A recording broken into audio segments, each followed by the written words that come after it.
Kaifa nata'amal ma'allah fi hayatina.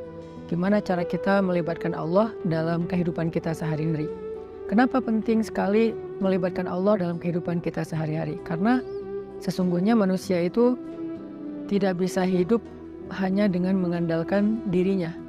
Orang kalau misalnya cuma mengandalkan dirinya, maka hidupnya akan banyak zalal. Zalal itu banyak trouble, banyak mentoknya. Karena kita ini dhaif, kita ini halu'ah, kita ini ajula, kita ini banyak keterbatasannya. Bahkan cenderungnya manusia itu rugi. Sebagaimana yang kita sering ulang-ulang ayatnya, innal insan lafi khusr. Manusia itu pada dasarnya banyak merugikan diri sendiri.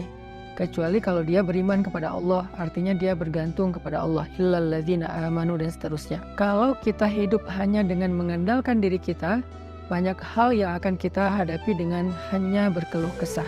Tapi kalau kita hidup dengan melibatkan Allah, justru kita akan menjadi orang yang optimis. Lalu ketika kita dapat masalah kita sabar, kalau kita dapat nikmat kita syukur. Dan itulah hakikat dari kebaikan hidup seseorang, antara sabar, syukur, karena kedua-duanya adalah khair, kedua-duanya adalah kebaikan bagi dia. Salah satu di antara hikmah yang luar biasa tentang bagaimana cara kita melibatkan Allah itu, beliau mengatakan min alamatil i'timad 'alal amal nuqsanur raja 'inda wujudiz zalal. Salah satu di antara tanda-tanda orang terlalu bergantung kepada ikhtiar, bergantung kepada amalnya, bergantung kepada perbuatannya, bergantung kepada usaha dirinya adalah nuqsanur raja, berkurangnya harapan kepada Allah inda wujudiz zalal, ketika ada masalah dalam hidupnya.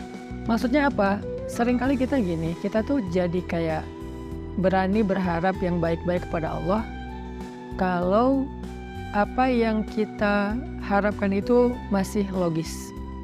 Jadi kita kayak tahu gitu gimana cara mengikhtiarkan hal itu. Kita tahu bagaimana cara mendapatkan hal itu, sehingga kita masih berharap kepada Allah, ya Allah mudahkanlah saya. Misalnya kayak kita pede bisa dapat kerjaan, atau misalnya kita udah ngerasa bahwa insya Allah saya layak mendapatkan pekerjaan itu, sehingga kita mendaftar di sebuah perusahaan. Kita masih berharap pada Allah supaya Allah mudahkan urusan kita.